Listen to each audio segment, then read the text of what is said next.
कर रहे हैं तो भाई साहब थोड़ा जगह दे दीजिए। वो लैम्प देने की जगह दो मैडम। भाई भाई हाथ आ रहा है भाई मैडम मैडम अरे भारत माता की भारत माता की भारत माता की सर कैमरा मैडम हाथ आ रहा है आपको हाथ हेलो साहब।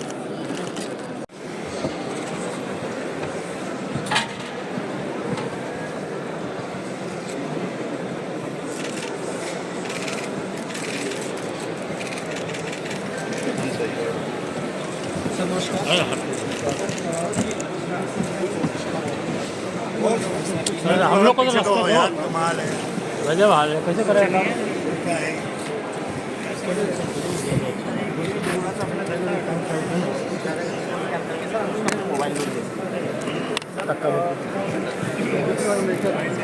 राइट में राइट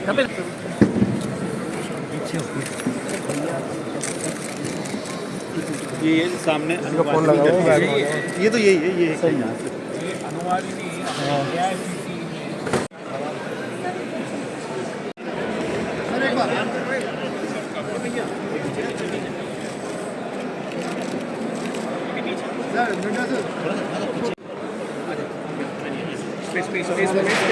हमारा चलो साइड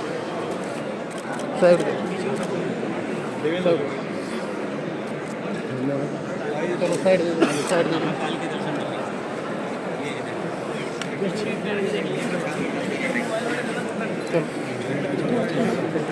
पीछे पीछे बाद में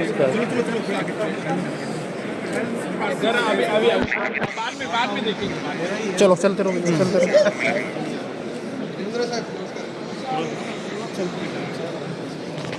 आगे आगे आगे आगे जल्दी जल्दी जल्दी जी जी सर।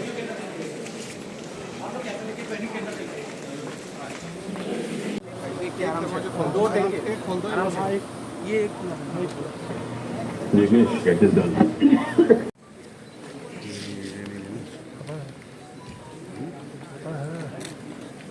आज के इस कार्यक्रम में हमारे मध्य में उपस्थित भारतीय जनता पार्टी के यशस्वी अध्यक्ष आदरणीय श्री जगत प्रकाश नड्डा जी, रामभाऊ महाजी प्रबोधिनी के अध्यक्ष महाराष्ट्र के जनप्रिय उप मुख्यमंत्री श्री देवेंद्र फडणवीस जी, प्रबोधिनी के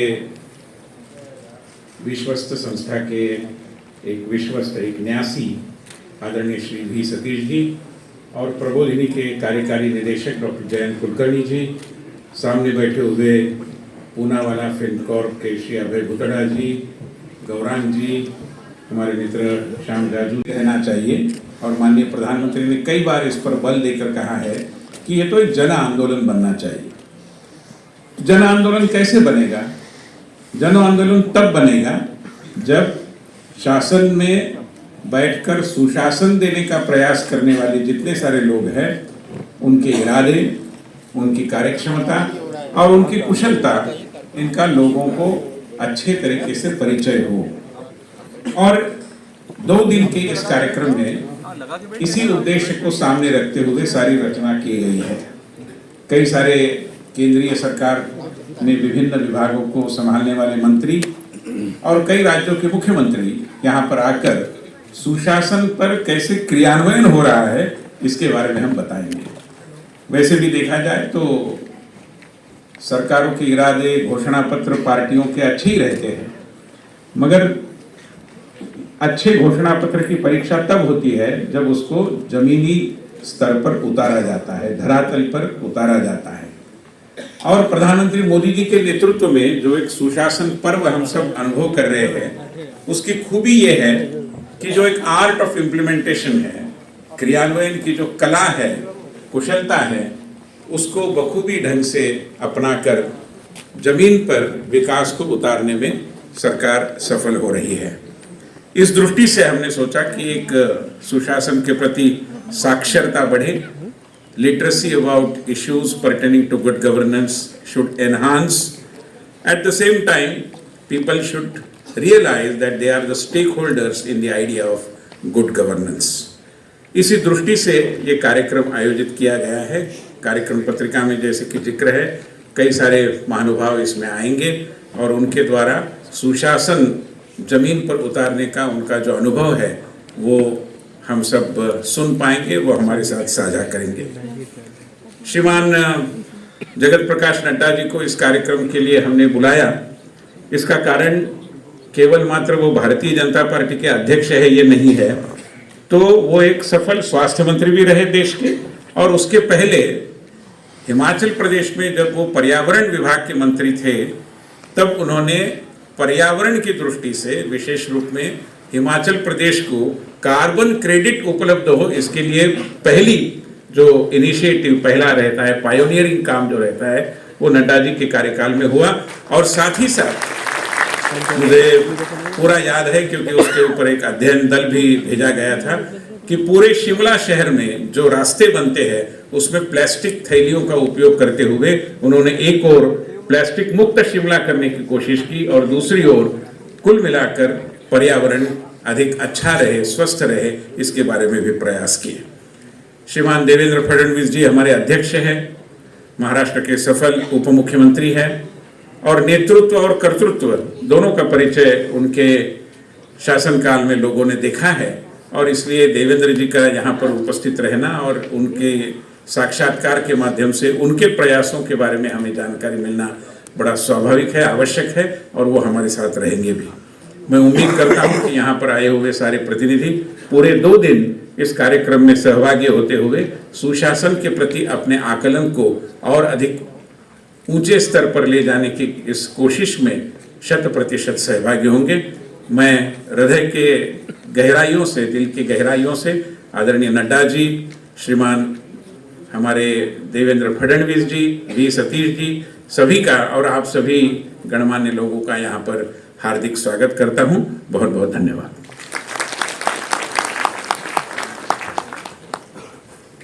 धन्यवाद आदरणीय विनय जी। जैसा कि आपको विदित है कि रामभाऊ म्हालगी प्रबोधिनी विगत कई वर्षों से सुशासन से जुड़ी विषयों पर प्रशिक्षण देती आ रही है।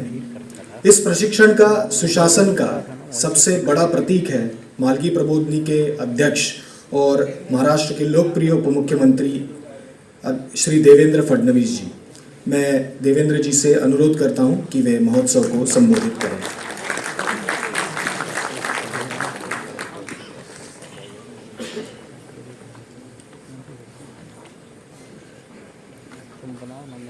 सुशासन महोत्सव के उद्घाटन कार्यक्रम में आज उद्घाटक के रूप में हमारे बीच उपस्थित भारतीय जनता पार्टी के राष्ट्रीय अध्यक्ष आदरणीय श्री जेपी नड्डा जी, श्री वी सतीश जी, श्री विनय सहस्त्रबुद्धे जी, श्री जयंत कुलकर्णी जी, यहाँ पर उपस्थित सभी महानुभाव और उपस्थित सभी बहनों और भाइयों, मैं सबसे पहले रामभाऊ म्हालगी प्रबोधिनी की ओर से आदरणीय जेपी नड्डा जी का बहुत बहुत स्वागत करता हूं और धन्यवाद भी देता हूं कि सुशासन महोत्सव के उद्घाटन सत्र में उद्घाटक के रूप में वे उपस्थित हुए हैं।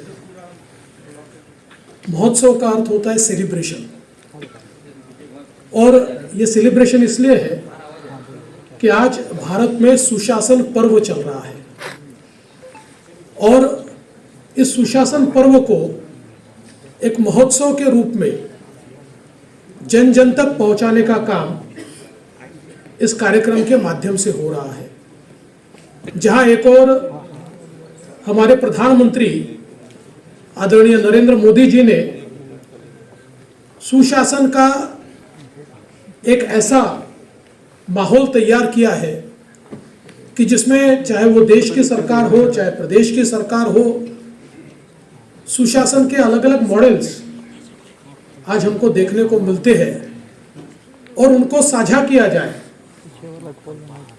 एक दूसरे को ये मॉडल्स पता भी चले और समाज में काम करने वाले लोगों को भी ये मॉडल्स पता चले।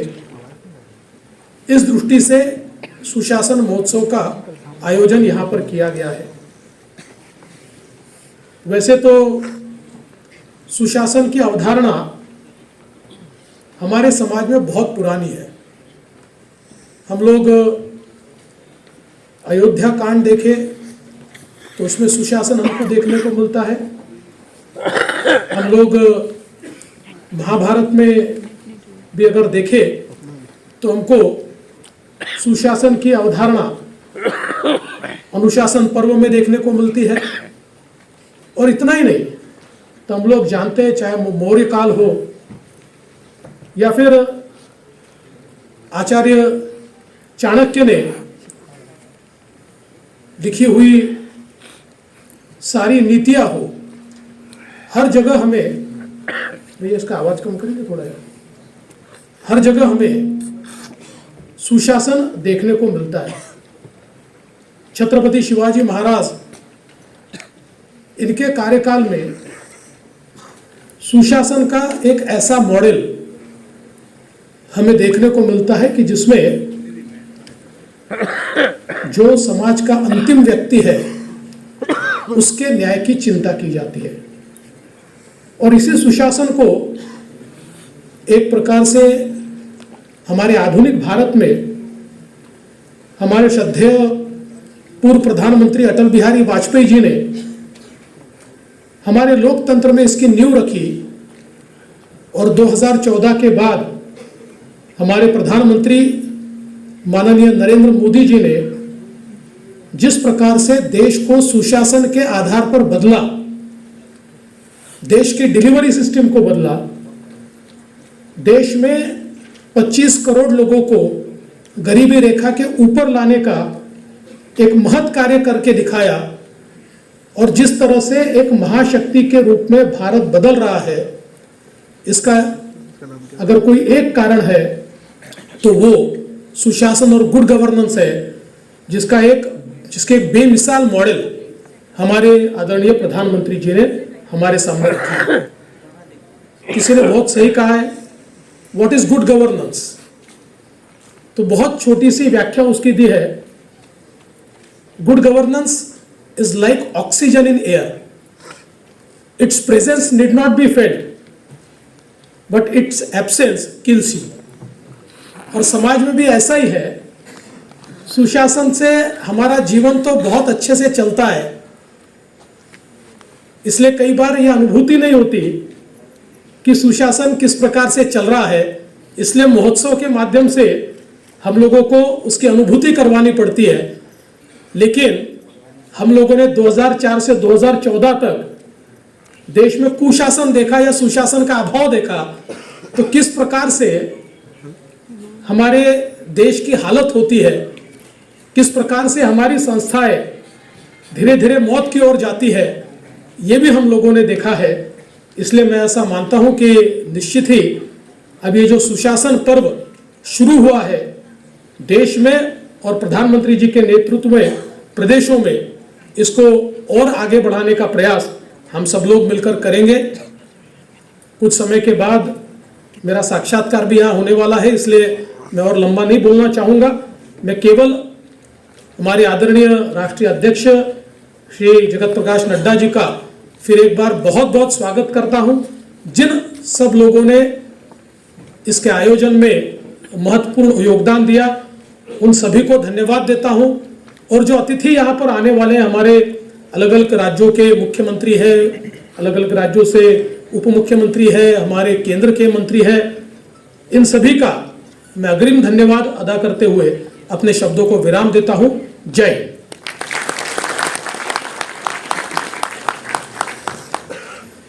धन्यवाद आदरणीय देवेंद्र जी। स्वप्न सारे सत्य हो रहे, अब तुम उनका स्वीकार करो।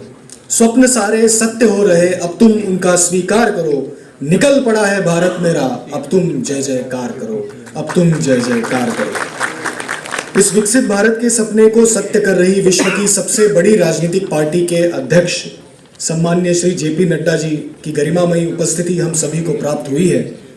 एक कार्यकर्ता से राष्ट्रीय अध्यक्ष तक का ये प्रवास उनका सुशासन से भरपूर रहा। मैं आदरणीय अध्यक्ष जी से अनुरोध करता हूं कि वे इस समारोह को संबोधित करें।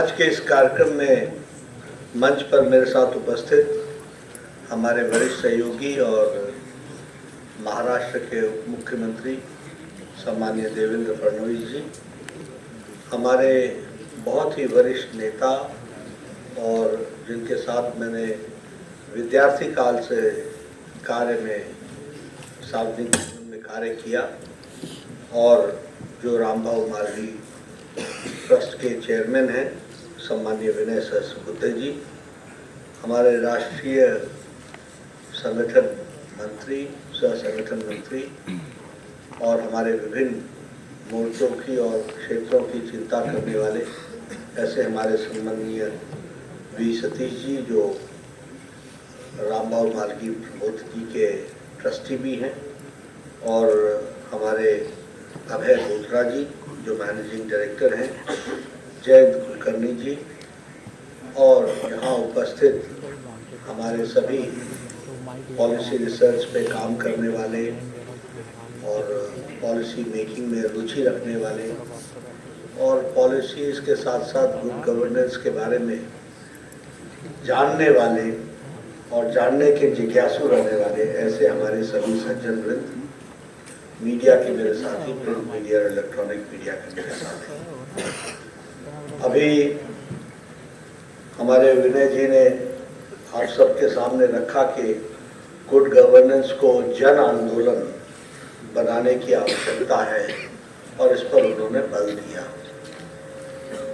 और देवेंद्र फडणवीस जी ने हम लोग को इस बात को भी बताने का प्रयास किया कि गुड गवर्नेंस ये कोई हमारे लिए नया शब्द नहीं है, ये अंग्रेजी में आया तो ज़्यादा चर्चा में हम सब लोग लेकर के आ गए, और हमारे यहाँ राम राज्य की कल्पना, छत्रपति शिवाजी के समय में गुड गवर्नेंस की चर्चा और गुड गवर्नेंस के क्या कंपोनेंट्स हो सकते हैं, इसके बारे में उन्होंने शुरू में ही चर्चा की थी।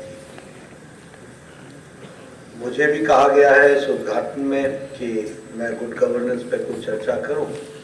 सबसे पहले तो मैं आयोजकों को इस बात के लिए बधाई देना चाहता हूं कि आप इसको एक उत्सव के रूप में, एक सेलिब्रेशन के रूप में आप गुड गवर्नेंस को मना रहे हैं। इसके लिए मैं आयोजकों को इसके लिए बधाई देता हूं।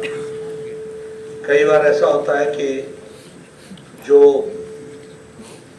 मार्केट में भी, मार्केट शब्द अच्छा नहीं है, लेकिन समाज में जो प्रचलित विषय होते हैं उस पर बहुत चर्चा होती है, और जो महत्वपूर्ण विषय होते हैं वो कई बार गौण हो जाते हैं। और मैं हमेशा उसको सार्वजनिक जीवन में कहता हूँ, urgent work always overtakes important work. तो क्या होता है कि हमारे को लगता है कि आजकल इस बात की चर्चा है, इस पर गोष्ठी कर लो, इस पर चर्चा कर लो, लेकिन जो महत्वपूर्ण विषय होता है वो बहुत गहरा होता है, गूढ़ होता है, इसलिए उस पर रुचि करने वाले लोगों की संख्या भी कम होती है और रुचि न रखने वाले लोगों की संख्या ज्यादा होती है। अब मुझे नहीं मालूम, लेकिन गुड गवर्नेंस के बारे में लोग शब्दावली के रूप में तो यूज करते हैं, लेकिन गुड गवर्नेंस में जीते कितने लोग? क्योंकि आपने जन आंदोलन की बात की, तो जीते कितने लोग हैं? तो मैं कई बार कहता हूं कि good governance is not a slogan, good governance is not a magic band, good governance is a spirit which you live. जब तक वो स्पिरिट नहीं होता, जब तक वो अपने अंदर से इस बात की अनुभूति नहीं होती कि हमारे जीवन के लिए गुड गवर्नेंस एसेंशियल है, तब तक हम गुड गवर्नेंस को स्लोगन के रूप में उपयोग करते हैं, दूसरे को समझाने के लिए उपयोग करते हैं, लेकिन अपने लिए कितना उपयोग करते हैं और अपने जीवन में उसको कितना उतारते हैं, ये बड़ा महत्वपूर्ण है। मुझे 10 साल का प्रशासन का अनुभव रहा, प्रदेश में भी किया, देश में भी। सबसे पहली बात क्या आती है कि सब लोग कहते हैं आप बहुत अच्छा काम करो, अच्छा करो, सब कुछ करो, ये करो, और आप एकदम सब लोगों के लिए काम करो, लेकिन मेरा ये जरूर करो। अब ये जो मेरा है, दिस इज माय डिस्क्रिशन, अब जो डिस्क्रिशन है वो लॉ को तोड़ता है, वो पॉलिसी को ब्रेक करता है। अब आप समझिए कि मेरे लिए हर दिन अपने आप से झगड़ा करते हुए उसको समझाना, you also fall in the same category, you are not out of it. This law, तो आप, मैं पता नहीं आपको समझा पाया कि नहीं समझा पाया, लेकिन क्योंकि मैंने अपने शब्दों में बताने की कोशिश की कि जिसको गुड गवर्नेंस चाहिए वो पहले समर्पित हो जाए कि yes, I will be also part and parcel of this good governance. Otherwise good governance slogan रह जाता है, और अन्यथा गुड गवर्नेंस हमको डिजिटल माध्यम से जबरदस्ती आपके साथ करना पड़ता है। जो इसलिए जब हम जन आंदोलन की बात करते हैं तो हमें इसमें स्टेक होल्डर्स का सपोर्ट चाहिए। अब मैं आपको बताता हूं, वैसे गुड गवर्नेंस के लिए बहुत सी बातें या बहुत से शब्दावली होती है, लेकिन good governance is a commitment. जब तक वो कमिटमेंट नहीं आता तब तक गुड गवर्नेंस उतरता नहीं। इसलिए सबसे पहली बात यह कि we need the policy makers and the stakeholders need to be committed to the principles of good governance. एक तो ये हमको ध्यान में रखना चाहिए, और दूसरा कि इसको इम्बाइब करना चाहिए, हम अपने जीवन में उतार लें और इसमें अपने आप को सुखी समझे। छोटी सी बात होती है, अब मालूम है कि सब कुछ लाइन से मिलना है, लेकिन लाइन तोड़ने की प्रथा हमारी, आदत हमारी बनी हुई है। कोई रास्ता हो सकता है क्या? कोई रास्ता, तो क्या होता है ultimately it is the government by the people for the people of the people. तो हमको फिर उसके साथ उसको एजुकेट करना पड़ता है, और इसलिए मैं कहता हूं कि गुड गवर्नेंस की बात करें तो कमिटमेंट भी चाहिए और इम्बाइब करने की ताकत भी होनी चाहिए, इस बात को भी समझना चाहिए। अब मैं आपको बैड गवर्नेंस के गवर्नमेंट्स कैसे फंक्शन करती है वो भी मैं आपको बताना चाहता हूं। लोगों ने लंबे समय तक सरकारें चलाई, कैसे चलाई?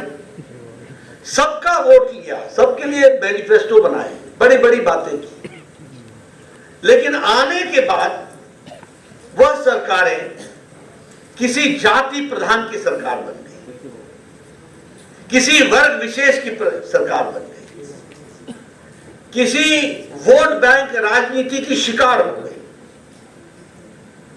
तो they talked about objectivity but they reduced themselves to subjectivity. वो सब्जेक्टिव हो गए, और इसलिए वो गुड गवर्नेंस की बात करते करते बैड गवर्नेंस में परिवर्तित हो गए। और आपको मालूम है कि हमारे यहाँ जातियों की सरकार चली, वर्ग के दृष्टि से चली, समुदाय को रिप्रेजेंट करने वाली सरकार बनी। इस तरीके से हमारे यहाँ सरकारें चलती रही, और इसमें सबसे बड़ा महत्वपूर्ण रहा वोट बैंक पॉलिटिक्स का। उसका बहुत बड़ा योगदान रहा, क्योंकि हमको चंक में एक वोट मिलता है, तो इसलिए हमारी पॉलिसी टिल्टेड होती है, और वो पॉलिसी उसको वोट बैंक पॉलिटिक्स की दृष्टि से देखती है, और वो देखती नहीं, और इसलिए वो बैड गवर्नेंस में बदल गई। और अब जिसको हम कहते हैं कि किसी वर्ग विशेष के लिए या वोट बैंक पॉलिटिक्स होती है, अल्टीमेटली वो अपीजमेंट की पॉलिटिक्स बन जाती है। तो इट लीड्स टू अपीजमेंट। इस बात को भी हमको ध्यान में रखना चाहिए। और इसका बाय प्रोडक्ट क्या है?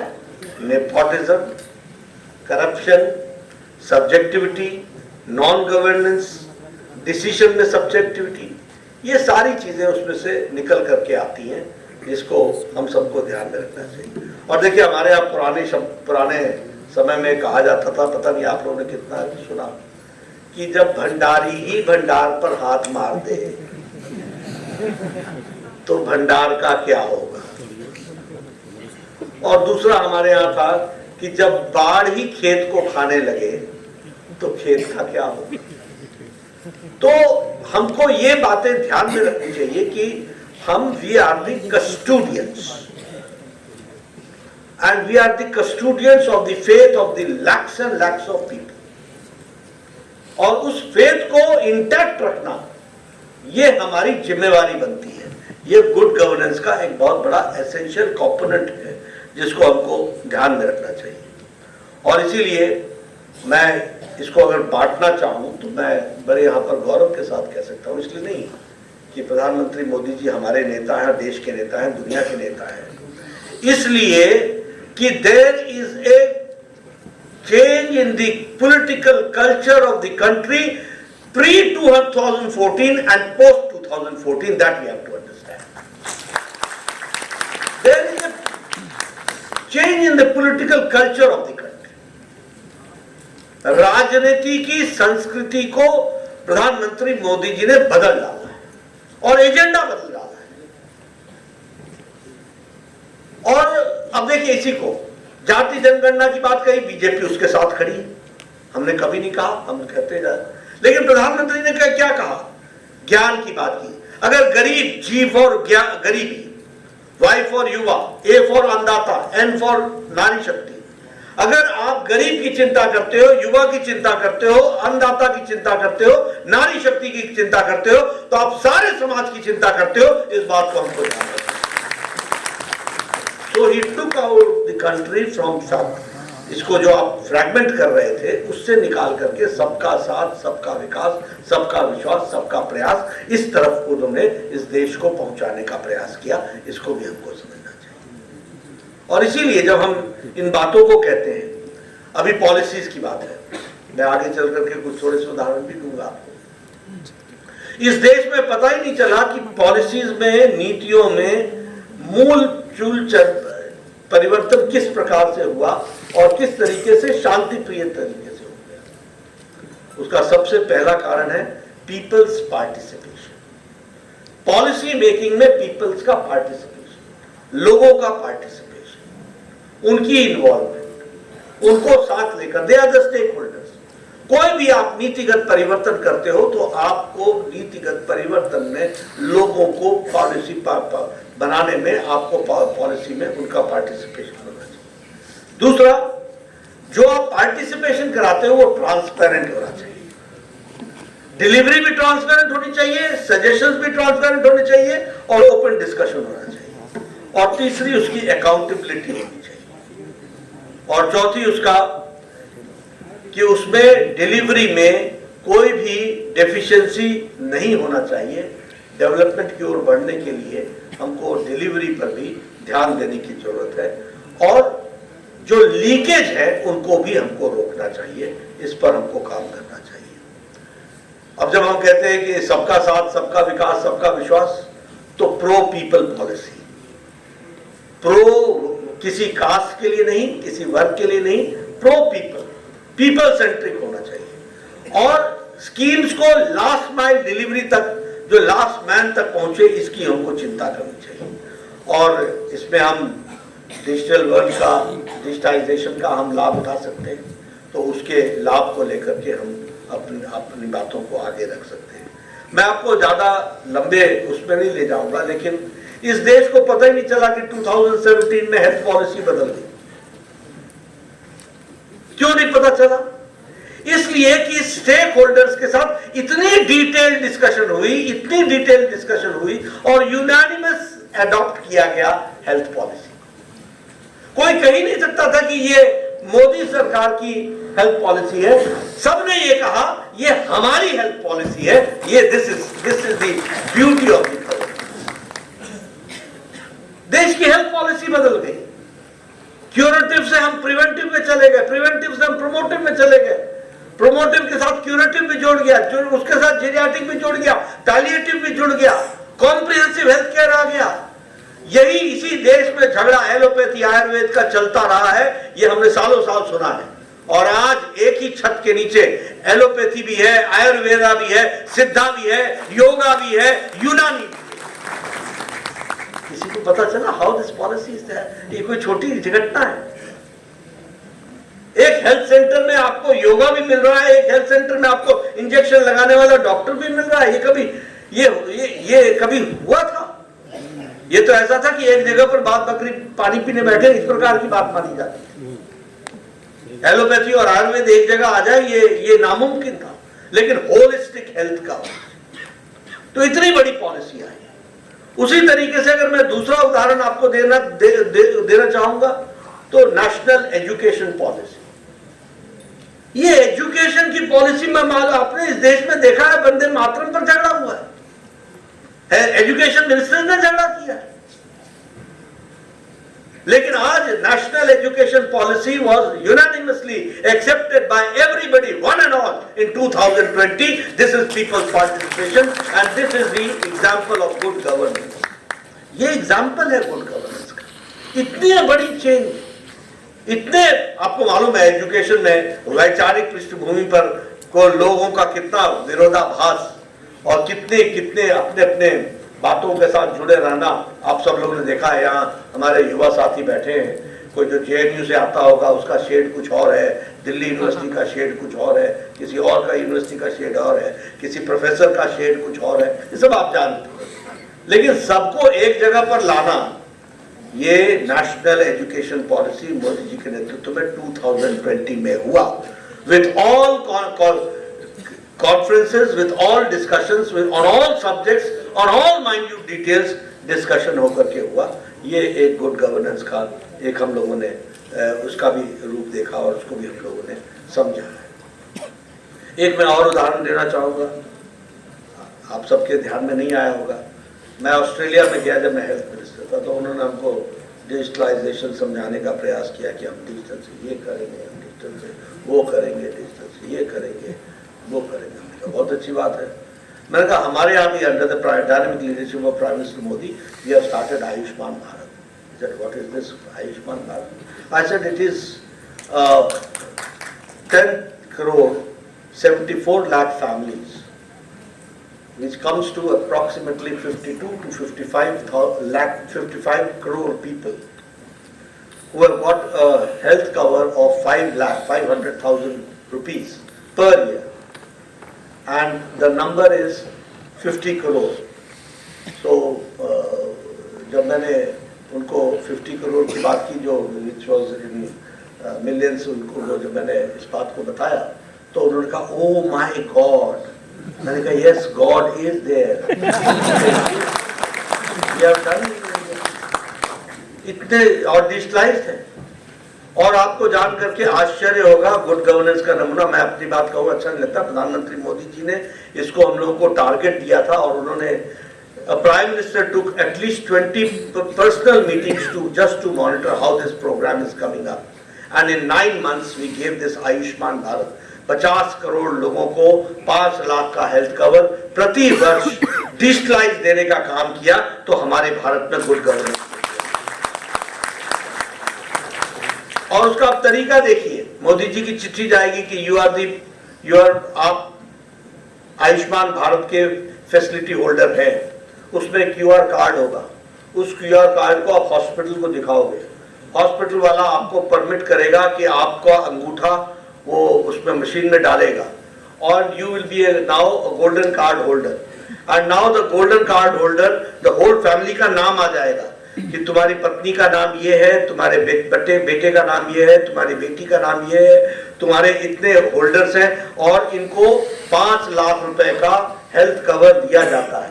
Now if you go to any Ayushman Bharat hospital, only what you have to do कि मशीन में आपको वो थंब लगाना है, and they will tell you that out of 5 lakh this year you have taken out 20,000 rupees, now 4,80,000 is for you this year for the health cover which you can use।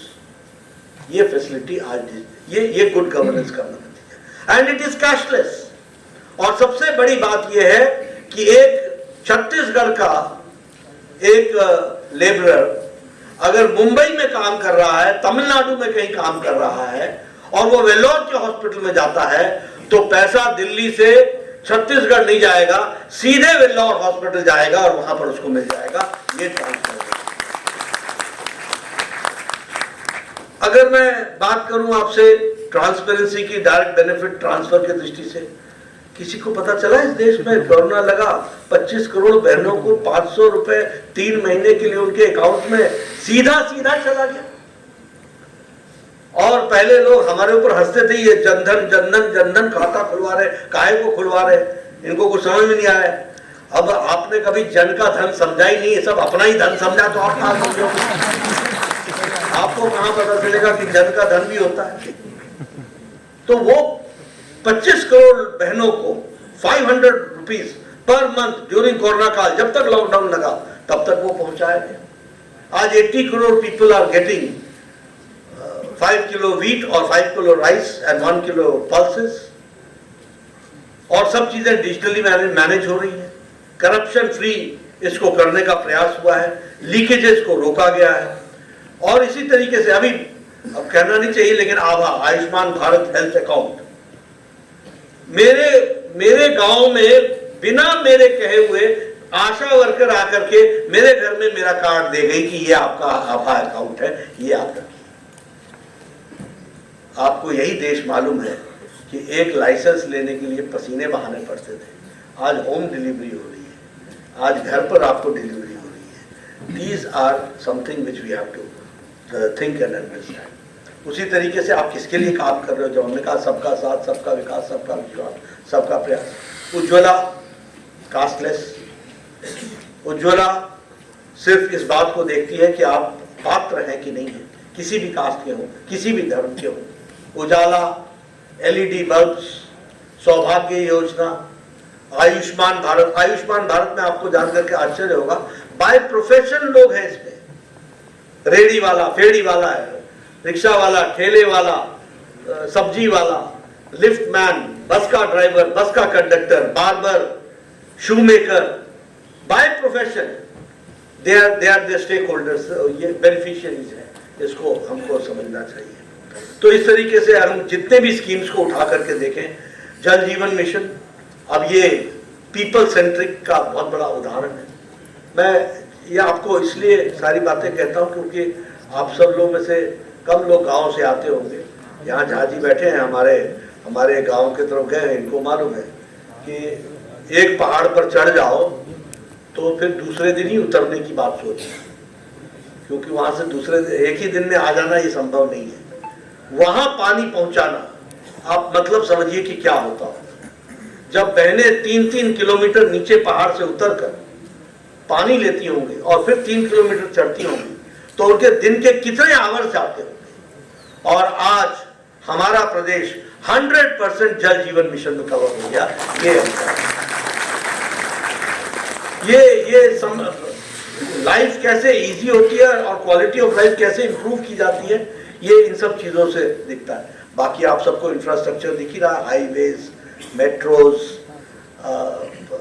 अंडरवेज और waterways. तो connectivity की बात ले लीजिए, आप mobility की बात ले लीजिए, आप 5G की बात ले लीजिए, आप UPI की बात ले लीजिए।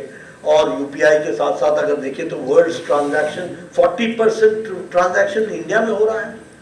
और ये वो देश है जहां 2 लाख पंचायतों से ज्यादा ऑप्टिकल फाइबर बिक चुकी है।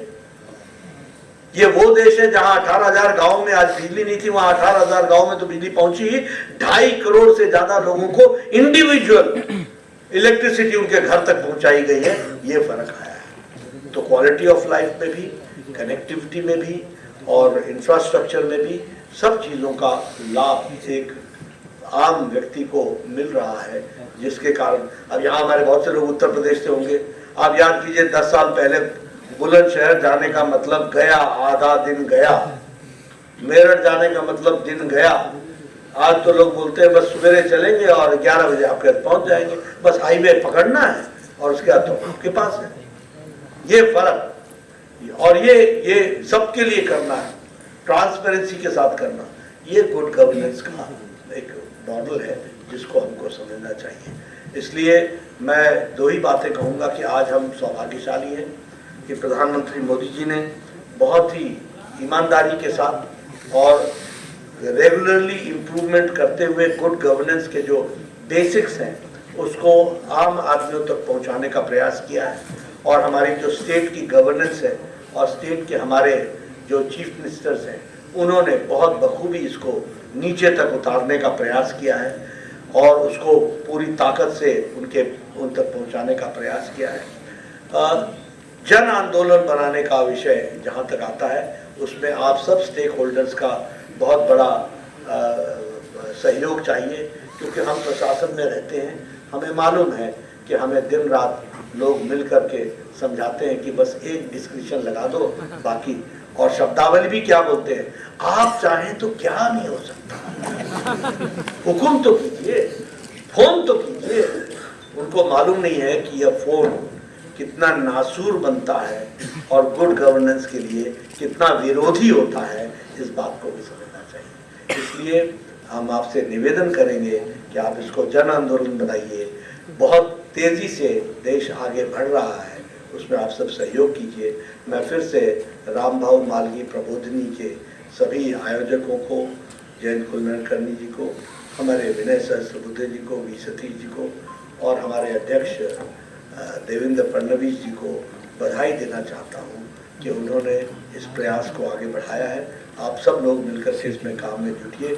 हमारे मंत्री आपको 2 दिन में आप सब मंथन करेंगे और इसको जन आंदोलन की तरह आगे बढ़ाने में अपना योगदान करेंगे।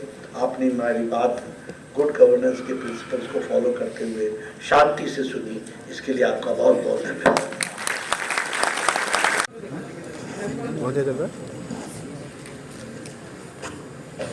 हो गया